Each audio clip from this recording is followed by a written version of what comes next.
Have you ever stopped to think about the fans behind a band? What is it about the music that keeps fans coming back for more? Or is there more? My name is Renae Lipsmeyer, and I am the host of this podcast, The Space Between Podcast, the podcast where we talk about the fans of the Dave Matthews Band.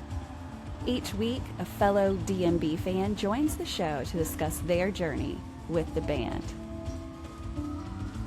Welcome to the Space Between Podcast.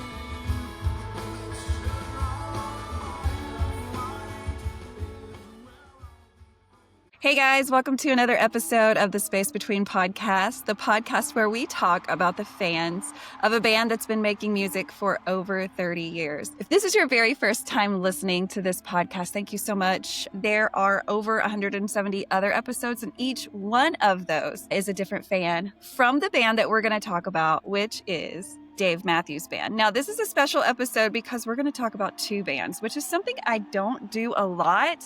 But when there's musicians on the show, of course, we're going to talk about their music. And so I'm so excited to hear this story. I found our guest on TikTok, which is just a really cool thing to find someone on there. And what he does on TikTok just matched up with my algorithms. And he was just popping up all the time. And I was like, okay, I'm supposed to check this person out and see what's going on. And I did. And he's here today to talk about more of that. So tell us, who are you? What's your name? Where are you from? And tell us something cool about you. Hey, thank you so much for having me. I'm Jeff Petescia. I'm from a band called Cold Weather Company. I'm from Jersey, and we are a New Jersey-based band. And something cool about me is I play guitar backwards. So when I cover all Dave's songs, I'm doing it inverted because I play with a low E string on the bottom. Wow. Anything you like to do outside of music for fun? I love soccer. Yeah. I haven't played. I used to, be in beer leagues and all that. It's been a bit. I've taken a hiatus, but I do love soccer, and I love to travel. Yeah. Okay, so I'm going to ask you the question that I ask every guest that's on this show. When and how and where did you first hear of Dave Matthews Band? When I was a little kid, I just have memories of my brother watching. I think it was listener supported. I just remember the carpets because that was always a symbol. Became a symbol later in life. Like if you're on stage on a carpet, you made it. That was always in my head. That's right. It's a big deal. But it was kind of that, and just hearing songs around the house from my older brother. Yeah. So your older brother was a big fan, and you kind of followed behind, probably because you had no choice. Or was it just when you heard it, you were automatically in it? Which way did it go? Did it kind of drive you crazy enough to get you to listen to it, or did you just give in from the beginning? So it was interesting because I was too young, and I was more into Green Day and Blink-182 as I started getting into music. I was more into rock, and my brother, and I still love them. Yeah, yes. And my brother was just really getting into this band, and he would just play it all the time, and he would try to get me into it and make me mix CDs. And there's some strong songs I liked. I was like, oh, it's cool, but in my brain, I was like, punk rock is cool, electric guitar, not violin and sax or any of that stuff. Yeah. And then for my 13th birthday, I was actually kind of disappointed. My brother's a graphic designer, and he made me, for my birthday, this, because I wanted to go see Lion, the Witch, and the Wardrobe in theaters. Yes. So he got me he designed this little booklet. I was like, we're going to go see this movie tonight, and all the logos, the movie cover. And I opened it and it said, just kidding, we're going to see Dave Matthews Band tonight. And I had the tickets for MSG. It was 2005, December 9th, for my birthday. So I was actually kind of disappointed. I was like, I bet. Yeah. You were I wanted this. And I'd never been to a concert before. So I was like, oh, that's exciting. But also I kind of want to see this movie. And I'm like, this is your band that you're into, not me. Right. And then he took me to see it, to see DMB. And it changed the trajectory of my life. It changed the way I thought music, just seeing that band live for the first time, the energy in the room. And also it was, rock meets jazz. This is when Butch Taylor was piano playing. And this is that sound back then, the stand-up tour. And it was just rock, jazz, bluegrassy, jam band. It was everything you could ever want. And I think the recording of Two Step, I had the recording for years after I would just listen to, and I became obsessed. So yes. the Yes. turning point. So let's walk back. I mean, I know this was a very long time ago and it's hard to remember everything, but I'm sure that you can remember a few things. What were your expectations going into this concert? Because, yeah, you were familiar with their music because brother was playing it all of the time. Mhm. Had you, before the show, really sat down and kind of dug in even more? Or were you just going, okay, we're going to this show and I'm just going to see what happens? I to be honest, I don't remember. I had a few songs that, and also I should back up. I should say when Some Devil came out, my brother was really pushing that record. And Yeah. I was like, okay, Gravedigger's cool, Yeah. and Some Devil's very pretty, and I kind of got I was into it, but I wasn't Yeah. crazy about it. Gray Right. Street, I hear Gray Street and go, okay, that's a cool song. And Yeah. at that point, the album Busted Stuff was out, and there's Yes. just such bangers on that record. To this day, that album is just well, Lily White I had first. I had the Mm-hmm. leak, and then Busted Yes. Stuff. Yes. So I don't remember leading up to the show if I really prepped. I just remember being like, "Oh, I want to see Lion the Witch in the Wardrobe," and it's like, "No, you're gonna go see Dave," and you're like, and I was like, but I was still excited. I wasn't too mad or anything or bummed I out. mean, it's pretty cool either way to be taken to MSG.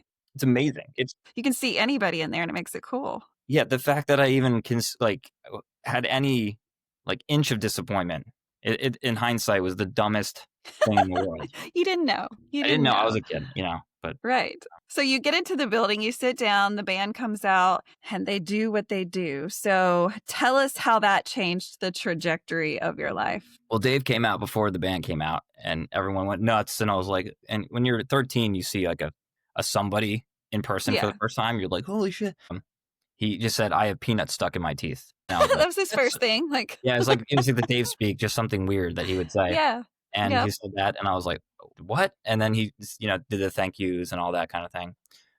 And then when the band came out, I wish I could remember because I listened to that concert for years afterwards. Like, I wish I could remember what they opened with.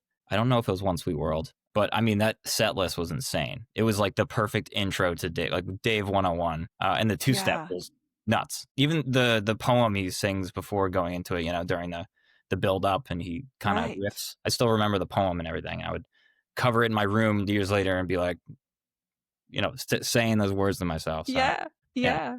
What a great time to get to see them. And obviously you didn't know at the time, but of course we know the future. So, the stand-up tour is so, to me, very special because the stand-up album was the last one that Leroy was on. And so he didn't pass away till 2008. So you got in at a really good time for a first show. And I know that you know that now.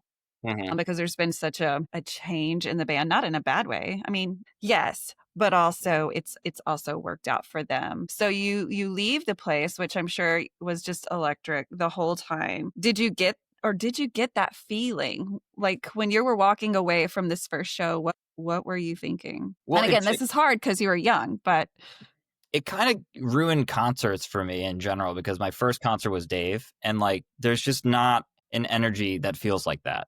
There is. I shouldn't say that. There's plenty of shows that are really good that create amazing energy, but it's not. It's just not a Dave show. It's something that it's hard to describe. So yeah. leaving that show, I was just kind of. It was one of those you can't sleep because you get home and you're like, what did I just witness? Yes. I mean, at that point, before that, I was starting to, when it comes to the musical side of it, I Mhm. wasn't a musician. I was the only one of 4 kids who never took an instrument in school or anything. I was just a Uh-huh. soccer player. And Yeah. then I kind of wanted to dabble with guitar. I was writing little songs to myself, kind of punk rock songs and stuff. Yeah. And then once I saw, that concert, it kind of, it marinated the Mhm. idea, or I don't know if that's No, I get it. whatever. Yeah, Yeah. for sure. And, I remember, so in school, there wasn't Dave Matthews Band fans, so I really felt unique wearing the DMB shirt. I had the Fire Yes. Dancer, and Oh yeah. it was cool being well, probably it wasn't cool, but to me it was cool being the Dave I think it's Matthews Band cool. kid. There was another Dave Matthews Band kid that popped up years later, and I used to be more possessive because that was my thing. It's your band. So he had a T-shirt, and I was like, "Oh yeah, you like Dave? Yeah. Well, how many songs? Stats Yeah, of or course. whatever. Kind of like Yeah. a Dave, how many shows have you been to?" Yeah, what's your You guys are not level? like that. They're not confrontational like that, but I was like, I get it. "What's your favorite record?" What version of a two-step, made you feel a certain way? But It is those questions. In school, through high school, I would do. It was very nerdy, but it's fine. These Dave Matthews T-shirt weeks, where I would just be like, "Well, I have more than 5 Dave shirts. I'm just gonna wear all Dave shirts this week," and I would just do that. It's And Dave week. yeah, I would just, just a little thing I did. It was Yeah, I love that. I love that. So what grade at this point were you in? so it was 7th grade that I first saw the show. Okay. Then my brother took me to Fenway '06, so I got to go to Fenway Wow. the second night. And then this is a good Dave story I got for you. Let me back up. So give a shout out to my brother. He's a man. He started a website called dmbart.com, and that eventually became part of amidreaming.org. And then he was Wow. like part of that for a while. He's done like cool stuff as a freelancer and his company with designs for the bands, and he did Tim Reynolds TR3's Radiance album. So he's like Awesome. this super fan that also it just became like a passion and also a profession in a way. So he's got his own cool story in his own world, and he's the one who brought me in because he was just so involved. I think he was at Central Park, like pretty close up. He's definitely a passionate Dave fan. So I always like to give him the shout out because he paved the way and gave me that. Because without that, I would have been, I don't know, I wouldn't have gone to Dave as my first show. I wouldn't have played guitar maybe. So Right. But yeah, enough about him. I'm just kidding. This is your show, but he's such a big part of your story. But you know what? Your brother, and I'm sure that he may listen to this because you're talking about Dave. I invite him to come on to tell me the other side of the story. I feel like it would be really cool to hear his side of it. The perspective of spreading Dave around, playing it so much in the house where we had to listen to it. Yes. But so we went to Fenway, and this is where I met Dave. So I met him one time. Wow. He bought my Sharpie for $1, and it was the coolest thing in the entire world. And I have the dollar still. I should have it. It's framed. It's somewhere downstairs. It's he just was like, "Can I buy your Sharpie?" and took out $1 from his wallet. And I was so starstruck and like shaking. And he signed the $1, and that was the coolest thing. I was so stoked about that. Yeah. So I went to Fenway. That was a crazy night too. It was an amazing set list. It was so cool. And then I think what really did it for me was Dave and Tim. I saw the show right before Radio City. So it was in Massachusetts. So it was a similar set list. It just wasn't that show, but it was like UMass. Yes. Hearing those songs stripped down, 41. I remember the flip phone recording of 41 that I had for years. I would just stare at it. Or the Stone. I had the Stone, I had 41, and it converted me into like, I have to play guitar. I have to do that. Was that the moment you decided that you were going to? No, I would continue to listen to Dave and Tim, right? I would listen to Luther College, and I'm like, what is he do? Like, who plays guitar and comes up with these things? Right. And what is Tim Reynolds doing? Who is Tim Reynolds? What is this? Right. And what did it for me was there was a kid who was maybe younger than me or my age range, and he was playing 41 on YouTube, and this when YouTube like first came out, and I just kind of got jealous, and I was just like, I just got frustrated, and I was like, I'm gonna learn, I'm gonna do it.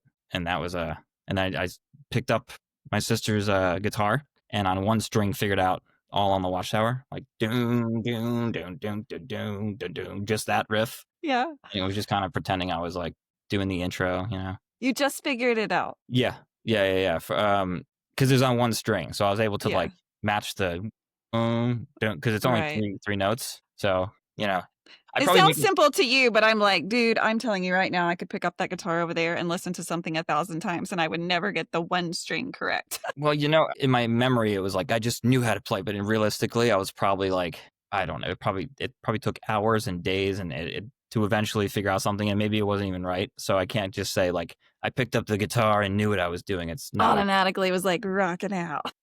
No, but I did pick up the guitar and pretend I was there because he does play it on one string. Sometimes that intro kind of. Gotcha. So that led you to decide to keep playing? Yeah, I guess you really have to be stubborn to play guitar, and especially to teach yourself and backwards, right? Because I'm right-handed. My fun fact is I'm right-handed, and in everything I do except for randomly hockey and golf, which I don't golf or really play hockey, and also guitar. So most guitars are righties, and the only one in the house was a righty. And I thought it was maybe a phase. I didn't want to be like, "Hey, mom and dad, can I get a guitar for Chris?" or anything like that, because I just didn't want the attention, and sure, I just want to keep it to myself. That I was dabbling. So I just picked it up, learned backwards, and I'm just a stubborn person and I would just come home from school, and it wasn't Dave right away because Dave's tricky. So maybe I Yes. would, songs like From Dave? Or wait, from someone else? No, it's Dave. It's a Dave song. Uh, yes. Loving Wings. Yes, Loving Wings. They don't Yeah. play that enough. So something like Loving Wings or Proudest Monkey, like those I could kind of dabble with, but I really started with like Adam's song by Blink-182, Damn It by Blink, maybe a Chili Peppers riff like Californication, a Foo Fighters riff here and there. So it wasn't like I could just play Satellite or Warehouse. Right. Those were going to be the goals. I was like, I'm going to play 41, but my fingers don't do that yet. Yeah. I had to stick with it. I had to be able to play the Dave songs. So at what point do you reveal to your family, okay, guys, this is gonna, I've been playing a little bit and I want to do whatever. Were your parents surprised when they finally realized that you had been sneaking your sister's guitar? Yeah, well, it became obvious because the family computer, I would just sit there hunched over and it was an acoustic at this point. She had like a crappy electric and I would secretly be able to steal that and like go in my room. But at this point it was like, oh, well, I need to read tabs. And so I couldn't be as shy about it as I wanted to. So I think they just were like, oh, he's got a new hobby. That's cool. Like, yeah, I'd play quietly. So it wasn't like, I wasn't like a drum kit where I was like, so. exactly. But yeah, they were supportive always. Especially my brother, it was cool to be able. I was like, "Hey, look, I'm playing Dave songs. Like, aren't you impressed?" That kind of thing. So, does your brother play guitar? He doesn't. He played bass, I think, in high school for a bit. Gotcha. He might dabble with the ukulele, but not often. Yeah. Yeah. So what's next? You've been to a show. You understand what the whole live Dave is. You're stumbling along. You're learning the guitar with the hopes that one day you can play certain songs. So.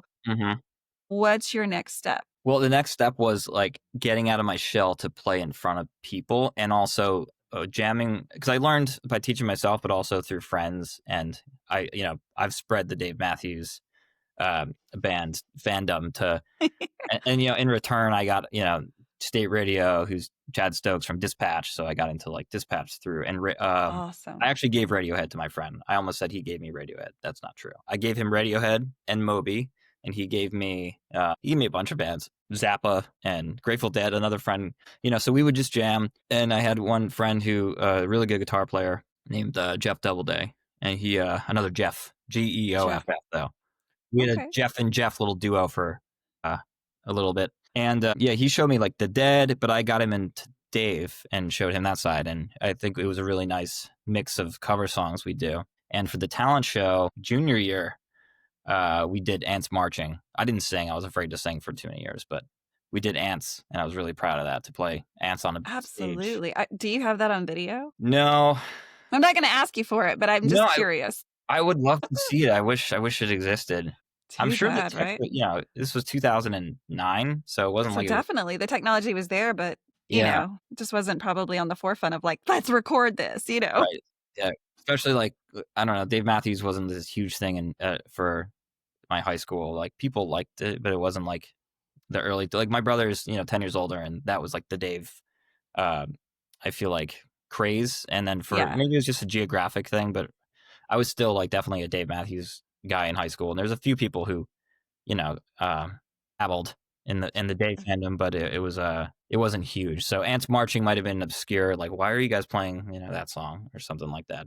I feel like you must have gotten pretty good in your guitar skills to play Ants. Yeah, I was definitely I was practicing so much, and I was in love with it, right? So I have an early YouTube video from 2009. I do have a recording of me in this like computer chair, and it was a Dave Matthews medley, and it wasn't like these days if I do a medley, it's in the same key or it transitions, and it makes sense. But back then I just played every Dave song I can think of, and it the transitions weren't as smooth as you'd hope, but it was cool. It's a grainy video. I got like 41. Funny the Way It Is was new. That was the new one, so it was exciting to be like, I'm playing Funny the Way It Is. Right. And Ants was part of that. Well, if you find that video, send it my way, and I'll insert it in the middle of this video so people can kind of live that moment with you. That'd be really cool. Yeah, that exists. That's still up there. There's some embarrassing ones from way back when, but that one's okay. I don't even think my face is in it. Yeah, it's from the neck down. So, and that's okay. We just want to hear you play. Yep. So you're how old at this point? So Once you're high playing ants school. on So stage. I was Okay. 16 years Okay. old. 16. So I guess in high school it was just kind of covering songs and writing songs too. But my struggle was I would write the songs, but I was afraid to sing. And I think it's one of those like when you're a kid and you're like you don't actually try singing, but you do it sarcastically, and people are just like, "Oh, don't quit your day job" or something like that. Yeah. And Yes. for me, I guess I was pretty sensitive, and I was like, "Oh, I can't sing." I can So sing. Yeah. I decided I didn't care though, because you know what? I was like, I just want to do it. So I got a few lessons, and that helped me have the confidence. And the vocal coach, Elisa Gerlando, she's awesome, and she's in Jersey, and she's a Dave fan. So she Yeah. took me on as a client and liked it because I wanted to like scream all on the Watchtower, the Dave version. She's like, Hell hell yeah, yeah. but do it the right way so you don't blow out your. Right. So she gave me a lot of tips and tricks and gave me the confidence to be able to do it. And so when I went to college, my goal when I was at college was just to start a band. Like I was like, I Yeah. want to be one of those like dispatch stories where I want to start a band in college. Yeah. And I manifested it correctly because I met my bandmate on a park bench, which was really cool. It was a weird, How random, but very also random, perfect. serendipitous. He walked by me. I happened to be on this campus I had no business being on. And I had my guitar, and I was practicing on a bench for an open mic. And he happened to walk by, and he had the same brand of hippie shoes, Sanuk shoes, and he had a Chad Stokes t-shirt, and no one knows who Chad Stokes. I shouldn't say no one knows who he is. A lot of people know who he is, but it's a little bit. The name Dispatch is much bigger, and even Dispatch, a lot of people don't know who Dispatch. But Chad Stokes, his solo record, a lot of people that was new, and I don't know if many people knew in my context who that was. So seeing Right. my heroes on a t-shirt, the hippie shoes, and then the same brand of guitar case. This dude walks by, and I look at him, and it was like one of those moments where I was like, I can't not. This is weird. Like, Yeah. it's like This is the meant to be. Spider-Man Like, meme. I have to talk to you. Yeah, so I called him over, and we just exchanged numbers, and it took a few years to we try to start a band or collaborate, and then we finally did 2 years later, and we met our piano player Steve. I saw him at an open mic night because we started networking, getting into the music scene at Rutgers in Jersey, and I saw Steve play, and I was like, he was like with another band, and I was like, oh, he's busy, and he's got his Right. own thing, but I still gave him my number Yes. to jam, and we met up to jam, and we played some gig at Rutgers. We had the opportunity to perform, and we No were like, way. are we a band? And we just decided, yeah, let's do it. So So what year was this that you this was kind of officially started? 2013. So the first 2 years Okay. of college, 2011 to 2013, it was a lot of me, uh, you know, becoming a better musician through friends that were at the music school, learning some theory concepts that as a self-taught, it's cool to say you're self-taught in some ways, I guess, but to be honest, it's if I would have got guitar lessons, and it's like learning shortcuts that, things I discovered myself in 3 years, I could have learned Right. in 2 weeks. So, Yeah. so Yeah. being self-taught is like it's not something to really. I'm grateful to have met people who gave me kind of a kick in the something to be like, Yeah. hey, you actually don't know what you're doing.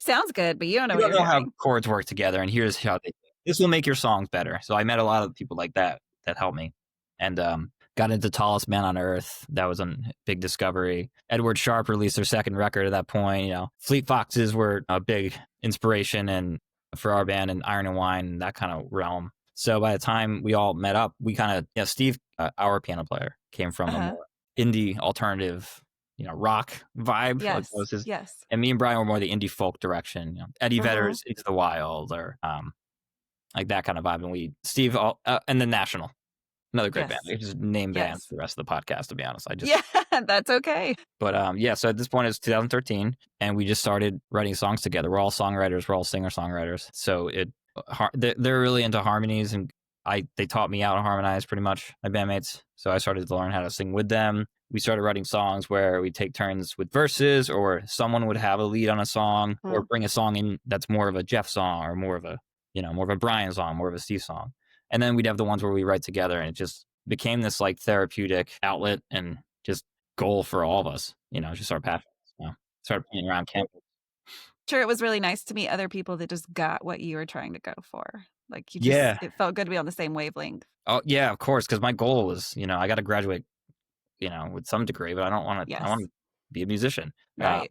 And I'm grateful to have done both and still be in this band. We're going on our 13th year. Crazy. So Yeah. how does it go from a college band to what it is now? Like, tell me the story because that's not a story that I get very often, and I think people are interested in how bands form and what their history looks like. Of course, everyone that's listening to this, we probably know a lot about how Dave Matthews Band was formed, but every band forms differently. So how does it go from college band to what it is now? Through a lot of drama and growth through. Drama. Yeah, because you know what? I think, I was definitely a problem for a while and just kind of immature. And I think, and the way we met, we're three very different people who respect the hell out of each other. But Mhm. we've had our ups and downs. A band's like a relationship. It So, is. but I think the cool thing is, no matter what, we all loved what we were doing so much and so passionate that like it always outweighed the stupid drama we Of would have. course. Of course. So it is a brotherly kind of relationship. It Yeah. really is. It's even to this day. It's like we're in some we're not that different in some ways. In some ways we're extremely similar. In other ways we just are like brothers that have our Yeah. differences. Exactly. But when you're all passionate about something, that it just outweighs. And then as soon as you get support and you have people that um, reach out to you and they're saying how a song helped them, you have Oh, this yeah. responsibility to be not to, shouldn't say responsibility to do it always, but just to carry a brand, a vibe. Yeah. I think we've Yeah. always, and that's another important thing. We've always been on the same page of, certain things we'll do that's more Jeff branded or that's more Steve branded or like, um, so the cohesive who we are as a unit sometimes would fluctuate but I think overall, especially these days, we're just on the same page. Like we know what we're gonna say, what our voice will be. We know what not to say. We Right. know if something's gonna be a risky, weird post. It's like, well, just put it on your solo page or something. Right, right, right. Especially with me on TikTok. Sometimes I'll talk to the camera and I don't say anything crazy controversial, but like I'll say things that's like, I don't know if I should put this on the band account. Like I can put my own face to it. Yeah. But yeah, it's been a journey. Yeah, so I know that, writing songs and writing the music that goes behind all of it and then starting to play in front of people, that adds more work, right? So not only are you just trying to vibe with your new mates and get that whole side down, but then there's bookings and traveling if you do go to from place to place with all of this equipment. When did this start and how did you manage all of that? Yeah, well, we fell into a little business right away, which is pretty cool. So Brian's really talented. He's a photographer, a videographer. He's just a very creative visual artist, graphic design, Mhm. and I was always kind of the finance, the numbers guy, or the business. I guess back then I would have thought of myself as like the business guy, as if I was stern ever. Right, And right. that's not. But I was more, I guess numbers. Steve was just it's like PR, social media, building communities. I feel like around campus he had a lot of friends and was just very approachable. So he had this, he was probably the more extroverted. Yeah. So he might have been like, so it just worked as this unit. And as we started traveling, Brian he graduated at that point, but he lived locally, and he in his Subaru, we would just pack up and drive. We're pretty easy to, especially as a trio. And Right. we record, these days, a full band with drums, bass, and we have strings, we have saxophones, we have a lot of stuff. But back then it was, and these days too, when we play live, it's easier just to the three of us. We have our own Right. little amps or a PA system. So we did a couple tours. It'd be like up and down the East Coast. We went out to, where was it, Iowa, to play this day trotter session. It was like our big trip. We played in Chicago and then went through Canada. Learned that you can't just casually play in Canada. Turns out, we didn't know that when we were like 20 years old. I didn't know that either. I mean, you can, but there's border, You things. have to get Like, well, what are yes, you of doing here? Are course. you selling merchandise? We're like, yeah. Well, you can't, like, what are you selling? It was Oh. like that kind of thing, where it was like, Oh, yeah. who's paying you for the gig? Like, where are you playing? It was, Right. I forget the circumstances, but we just, we were one of those cars that they made pull off, Yes. and Brian kept everything in cigar cases for some reason. So they thought we were like bringing in all these cigars and we're like sketched out by it. But when you open them, they're just like microphones or whatever else we kept them there. Right. Cigar boxes used to be like a big thing that my parents would keep stuff in. So I Yeah. totally get it. Maybe not microphones, probably like CDs or whatever we were doing. Who But knows what? Yeah. Did you make it into Canada that day? we did. Yeah, we played a show to no one. It was awesome. Oh, it was No, practice in yeah, Canada. no, that's just part of every band story. Like, Yes. it's not an exaggeration when, someone's like, "I used to play to just the bartender." It's like, "Oh yeah, we've done that way too many times." It's part of it. It's Yeah. just part of it. Yeah. Yeah. Yeah. So when did people start to follow? Like, what was the moment that you were like, okay, I think that this is going somewhere? Yeah, it was in college because we had in the local scene, we were kind of we weren't big, but there were people that knew us, that would come to our shows. And I guess once we started recording our music, I just heard something special in the recordings. And I could always say that because, in this band, it's our music, but there's a lot of songs that are Brian led or Steve led, where it's like I'm playing guitar on it, but I'm not singing at this point. Or I didn't write this part, I'm just playing guitar. But I can appreciate it as an outside person because it's like it's not like I'm hearing my own song. Right. So there's a lot of that going on in the beginning where I would listen to our recordings and be like, wow, I am so proud to be part of this. And I just really believed in it, and we all did. When we graduated, we only had one record out. And it was like, our first album is just, it has a special place in my heart, and it's got some songs I'm really proud of. But it was very, very like recorded in dorm rooms kind of vibe, just very bootleg. So, but also a reflection of like where you were at the time, Yeah, exactly. It's a timestamp, and that's what I love making. I love making albums with these guys because it's like it captures 3 different stories of like. Yes. Takes us like 4 years to make an album on average. I don't know why, but it usually takes us like 3 or 4 years, and it's just like a timestamp of like, Jeff was going through a breakup, or Steve was going through a breakup, or like right. Brian was doing this, but we graduated and, didn't know, you're in limbo of like, well, I didn't feel like the material we had. I felt like the songs we were writing was what we needed to create in order to propel us. Like, I didn't feel great handing out that first record. Like, I remember I handed the CD to Ted from Mumford & Sons, the bassist, and he was so nice about it. He's like, yeah, we'll listen to it in the van. Like, just, he actually was really cool. We met him. That's and awesome. He it was like one of those people you meet that just gives you the time of day, and it wasn't like, yeah, I'm stimulating because I'm a celebrity, and like, oh yeah, cool, man. No, he like, when you talk to him, you had its full attention. I was like, why is this guy caring? Like, it was very, very sweet. I gave him our album. Yes. Yeah, I'm sure. I have no idea what happened after that, but he totally listened to it. He totally did. Yeah, he was probably like, oh, this sounds like a band that wants to be Mumford & Sons, because a lot of those, I don't think we're trying to rip them off, but we were definitely influenced by Mumford for that first record, for certain songs. So yeah. But yes, we graduated, me and Steve, and we kind of stayed in the area to just create the next batch of music, because we kept having these songs come from us. So we made a second album, and then that turned into a third album. And the third album was like, all right, let's drop the whole only doing primarily 3 instruments. Like on the second record, we had like some drums and bass, but in the third record, we just went full, just production, and that took a long time. And then, we just been kind of doing that for years, and all of a sudden 13 years passes by, and we just released our 5th album. Congratulations, Cold Weather Company, on 13 years and 5 album releases. Let's take a moment and vibe with Cold Weather Company for a few seconds. To hear more, look anywhere you get your music, and be sure to check them out on all the socials.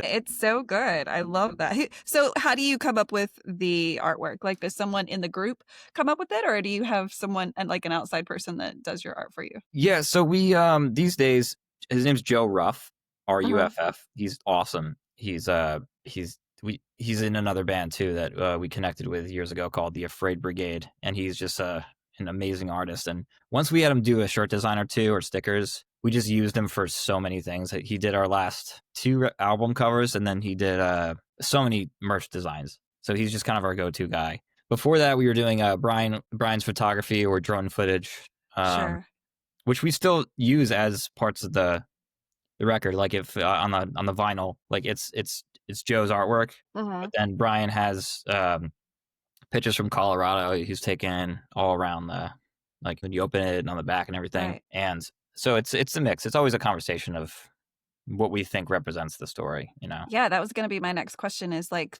for that particular 5th album, what what does the process look like? Because you've gotta kinda give them some ideas, like, "This is the vibe for this album. This is kinda what we're thinking," or does he j or do y'all just let him have free rein and go, "Okay, listen to it and then come up with something?" We do a mix of both. I think we gave him free rein and he came up with a knight character because some of our music is a little medieval, has this knight vibe to it. He created this, we actually kind of created this character called the Fellow in the North. It was a song of ours that it was originally going to be a candidate for a band name. And then we're like, that shouldn't be our band name, but that should be a song. And then it Yeah. became this kind of character. And I think, Joe, for this album, this album just with the lyrics and with the different songs and the things we went through as a band, it just felt like, and also there's, I don't want to use the word jaded, but as it's 13 years in and like we're still going for it 'cause we're passionate, but Mhm. you just get used to being like, oh, the thing's almost going to happen. Like, oh, Right. the Netflix show wants to use our song. Oh, they're not. Okay. You just get used to so many of those over the Sure, years that you sure. just kind of become, it's probably good. It makes you like cautiously optimistic and kind of Yes. just less starry eyed and a little bit, Keeps you humble, man. You're like, "Okay, that's it really cool." does. Yeah, Yeah. because yeah. But then you know what it does? It drives you back to the roots of what you're doing. Because it's like, Yes. well, are we doing this out of desperation or inspiration? Like, am I chasing this because because I have to do music because I want to avoid staring at spreadsheets all day, or are we doing this because it's an outlet? It's like therapy, and and we just decided, or not decided, but you know what I mean. We came to the Yeah. realization, or at least I did. It's like, no, we're doing this because it's just a cool story we're building. So. Yeah, this is what you love, this is what you're passionate about, and how cool to be able to make that what you're doing for your life, and that's exciting that you're able to do these things. I know it comes with lots of hard work and lots of, just like you were saying, lots of just moments where you think something's gonna happen and either it doesn't or you just it kinda fades out and you never find out. Just all of those things because I'm sure trying to build a band, getting the word out, making sure people know it. That's a lot of work in itself. So you've got, you're playing the music, you've got that down. The group is amazing, you've got that down, but it's so much more than just that when it comes to having a band that you really want people to listen to and have a well-known name.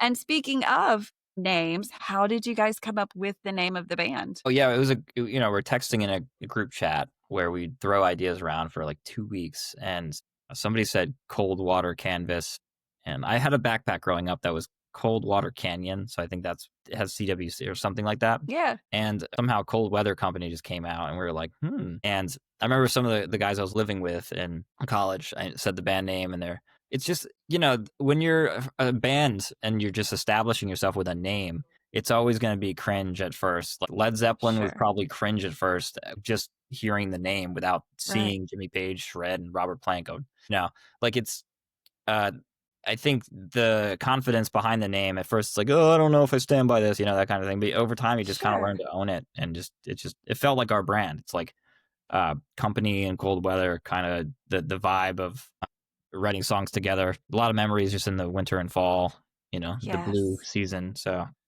I think just from my perspective of knowing from TikTok, the vibes that I get from the videos that are on TikTok when the camera's set up to record all of you and you're doing your thing, there's such a vibe. And I think that the name reflects that vibe totally. So I think you guys nailed it. well, thank you. I love that. Yeah. It's a really cool name. It's different than anything I've heard. And it makes you think like, cold weather company, like, okay, well, they must live somewhere cold, which is right, right? But it's a cool name. Yeah, yeah, well, I appreciate it. I've really embraced it over the years. I got it on my water bottle. I'm Of always course, as you should, as you should. So what does that look like? With time goes on, you do have to start the marketing, you do have to start the social medias, all of the things that come with building a name. How did that work out? it's just passion and a skill set that matched for our little machine. Steve was good at building communities and social media, so he's the one who pioneered our presence and came up with content. And Brian, having the um, photography side, and um, that really it was just them building, I think, our Instagram in the beginning, and Facebook at that point was more relevant. Not that it's not relevant now, but it was different, It's like back. you have to be on all of them if you're going to really do it. Right, right. And with booking shows, it was always DIY, contacting venues, or I mean, there's so many people that are the reason bands keep going and make it is because there's so many names of folks like Caroline. She's somebody from New Jersey who, like, her passion is just booking bands at venues. Like, she was a talent booker pretty much.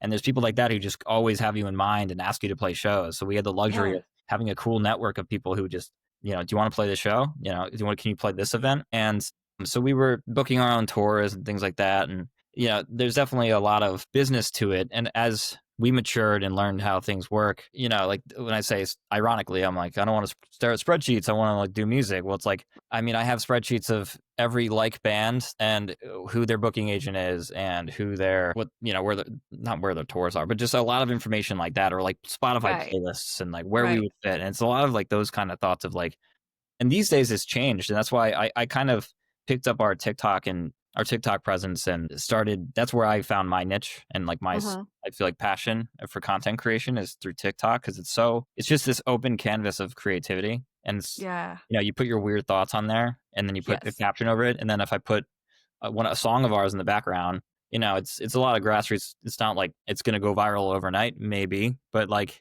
it's kind of like a lottery, but I love doing it. I feel like and that's where a DMB comes into the conversation, right? Because as a band, we weren't always covering Dave. It was always kind of a thing I would do.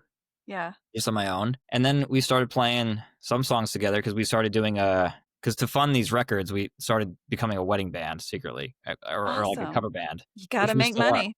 Yeah. You can look us up, and we have a profile of like, because between the three of us, we know so many songs. So we've just done so many private gigs, corporate gigs. And we use that money to we don't pay ourselves. We just fund the recording process and travel and hotels. And so we started, covering The Stone at one point. We do Ants, which is quite the feat.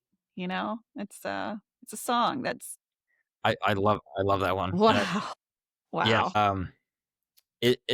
I found, and through, John Mayer got big by covering Dave. It's just the thing. And there's so many artists who get exposure through covering other artists. So I started doing it and marketing myself, probably annoyingly, through DMB groups on Facebook when I was younger, being like, look at my cover. And like, people would like post Dave stories, and I would just kind of statistically be like, but look at me playing guitar, Dave. Yeah. I don't do that anymore. Well, you're not the only one. There's still people doing it, but I enjoy watching people try to figure it out. Oh yeah, and some people. Yeah, I've met some really cool people through musicians and people just through the communities, and finding them on TikTok. I always knew that there's got to be like a Dave side of TikTok, and I finally tapped into it. I think it was our Stone cover video, and just me posting covers all the time. And I do I don't know if you've ever seen the soccer ball gimmick I do. I juggle soccer ball while playing. Yes, I have. Which is like, it captures you from the first moment. You're like, stop scrolling. What's he doing? Yeah, so it's kind of a gimmick, and I feel like a kind of a clown doing it, but it works for. It worked. Sometimes views, so I'll do it. And the Dave community is very supportive and just passionate. And I've always been kind of blunt of like, me covering Dave is a vehicle of exposure for us. However, it's not like it's ill-willed, because it's like I'm truly a fan and I'm passionate. So it's like, I love, and people give me layups all the time. People like comment, play Raven, and I'm like, yeah, so I can video reply to playing Raven. Wow. So I absolutely love it, because people are just passionate, giving me content ideas. So I mean, there's definitely some weeks you'll go on our page and be like, is this just a DMB cover band? All this guy posts is Dave. It's like people are commenting Dave requests. So of course. So it's just it's a great way to get exposure. I've met so many cool people, and there's one, I gotta tell one quick Dave story that's not band related. That has to do with just the DMB community. Yeah. That, has to do with Facebook. So somebody, I got tickets through somebody to MSG in like 2018, and they were nice enough to drive to my work to drop off their license, knowing that in order to get the tickets, I'd have to bring it to the will call and like, or whatever, and pretend that I was them. I think the girl I was dating at the time had brown hair, and so did this person. So she was like, Right. "Oh, she kind of looks like me," like whatever. And I was like, "Okay, we'll Yeah. try it." And that was Yeah. how I got the tickets. So these people not only like sold me tickets at like a reasonable cost just because they couldn't go, they dropped off. You know, it was probably an hour drive for them. Their ID. And she's like, "Oh, it's fine. You could just like, I think it might have been expired. Either way, they had an ID that they trusted me with randomly, Right. get their tickets, and then I mailed Wow. it back." So that was like a cool, just DMB community story of like, I just thought that was really cool. It sounds like something Dave people would do. Yeah. You know, for the most part, such a generous community of fans, and so that totally sounds like a very normal story, but very cool. I mean, like, hey, we'll help you get in. Just let me send you my ID. Yeah, here's my ID. Big deal. Yeah. Yeah, it was cool. So what are you guys' future plans? So we know that you've got to be thinking always about the future, right? Like how to stay relevant, how to stay in front of people, how to keep getting in front of people. What's your plan? Like, do you have tours that are already out there? Or if someone's really wanting to look into seeing you guys, what's the best way that they can find you? It would be, on Spotify, we have a Bands in Town thing when we announce shows and also on our website. And Okay. we have a New York City show in, like, these days, we're starting to play venues again because we funded the album. Yeah. And we also did a Kickstarter. So shout out to everybody who helped out Awesome. with that. It was awesome. But yeah, these days we're trying to play more just venues again. We're focusing on maybe doing a sort of live recording and maybe Yeah. releasing a live, like, stripped down version of not the album, but just a bunch of our songs. And we another single in the works, and just keep recording. And we're trying to get sync deals if we can. We Hmm. just keep going on social media, trying to get That's right. exposure. And it's one Yeah. of those things you just, we're just always gonna do it. Right. It's what you want, and you're going after it. Yeah, and they're just because if I'm just laying there, I'm like, well, I could be thinking of content right now. I could Exactly. be, yeah. So that's pretty much our plans. There's just a couple shows coming up, but no extended tour just yet. We'll see. Well, what is the website address that people can go to? Is it just the simple like coldweathercompany.com or Yep, hey, you nailed it. nice and You easy. made it easy. Yeah, exactly. And then on social media, of course, you're on everything, I would imagine, Facebook, Instagram, of course, TikTok. Mhm. And so they can go to the website and see those dates that are coming up in the future. I know that Dave fans have a very empty fall because Dave's not touring this fall. And so, guys, if you're looking for some fun things to do this fall, definitely check out Cold Weather Company. I think that if you've never heard them before, just get on TikTok, get on Spotify, check them out. We're always looking to expand our catalog in our head of different bands, and I think Cold Weather Company is one of those that we need to watch. So I'm just so glad that you were willing to come on the show just so that we could introduce you guys to fans that I know will appreciate your past, and what brought you to your future, because this music has kind of catapulted so many fans into doing things that may have never happened if they hadn't heard the music. And so your story is kind of the same, you found Dave, you saw him, and you were almost like challenged by him in a way. Like, can I do that? And you did that. And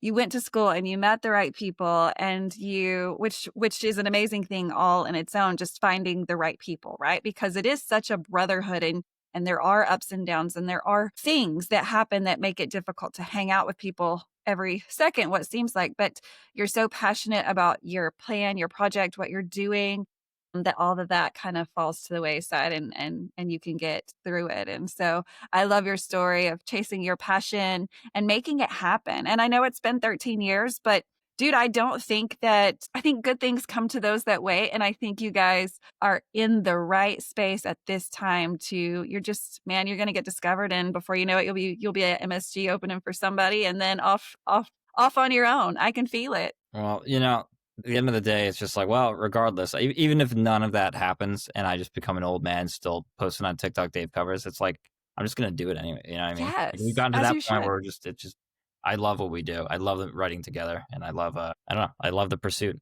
and content Yeah, creation. I think it's so fun. A lot of it is. musicians will complain about it, rightfully so. It is annoying, right? To have to It can be a lot.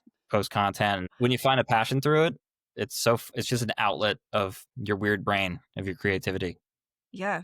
So I love it. No, me too. I love TikTok so much because, I guess the theory behind those videos and the ones that capture those attention, you've got like 1 second to catch them, right? You've got 1 second when they're scrolling through to grab their attention and make them stop scrolling. And you've gotten really good at that, like with the soccer balls and all of the things. And so it's always trying to think though, like, okay, what is going to grab someone's attention so that I can share with them what I want to say or what I'm doing. TikTok's challenging, but it is so much fun because it does allow some nerdiness and weirdness. And that's what people are looking for. We're tired of seeing the same things over and over. And one thing I found that works, or just, you find pillars of things that really work. And what I've learned is, a freight train of me doesn't really, like, look at my music, like, it's good to definitely talk about yourself and people are interested in you, the universal you.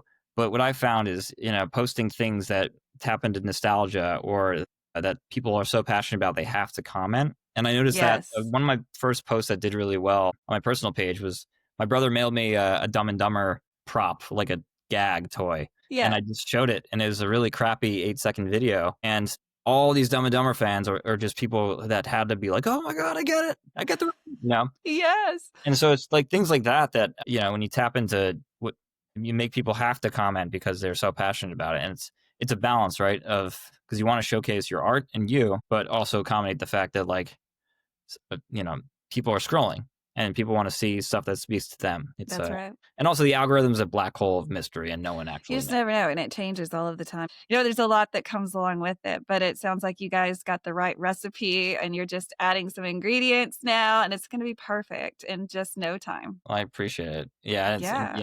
Again, they always say you can't be afraid to be cringe. And, once I turned 30, it's nice to genuinely stop caring a lot about, like, exactly. What do people think? And you realize that no one cares that much. And like, no one. Cringe. People are probably there, after work, bored, and they see your cringe video and they probably go, oh, good for you. Good for that person for putting themselves out there. Yeah.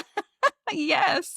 It's nice to just have that kind of vibe and be like, yeah, I embarrass myself on social media, but like, who am I embarrassed? Like, I'm never going to meet any of those people. Well, although you never know, right? Like, I would have never imagined when I first saw you that you were going to be on my show, but I mean, you just never know, right? But I'm so excited that we've made this connection and that you're on the show. And I like how I knew that there was going to be an interesting story with you just because I knew that there was some kind of Dave history in your story. I could just feel it. And so, of course I reached out and I was like, is this, would you be willing to do this? And of course you were so agreeable to it. So thank you so much. I know that everyone that's listening to this is going to check you guys out. And if not, guys, that's what, let's support our friends, their dreams, because this is a dream for you guys and we want to see you succeed. So check them out on Spotify. Is there any other place they can go to check out y'all's music? When it comes to listening, Apple, Spotify, all of those. And then, we're on all the social media platforms. So YouTube, Instagram, and TikTok. And perfect. Definitely check out the TikTok. We want to see more of those videos. You're very creative and fun in doing those. And so guys, be sure to check them out. Jeff, I can't thank you enough for just carving out some time in your busy day to sit down and talk with me about Dave, but your band, and kind of giving us a little insight of how this is all coming together. And we know that the future is going to be bright for you guys. So I hope that, when things move along and some time has passed, that you'll come back and update us on what is going on with Cold Weather Company. Of course, yeah, I appreciate it. Thank you so much for, giving us a platform and for finding us and inviting me. Yeah, I'm so excited. I'm so excited that I found you. Well, thank you guys so much for listening. If you are listening on a podcast app, just know that you can watch this on YouTube simply under the space between podcasts. Just subscribe so that you know when the next episode is coming out. So I'm going to start rapid fire these interviews out. And then, of course, we're giving you homework like Cold Weather Company. Check them out. They're going to keep you warm during the fall, guys. So definitely check them out, put them on your playlist, and get ready for this fall when Dave is taking a break. But in the meantime, guys, peace, love, and Dave Matthews Band. Thank you so much, Jeff. Thank you.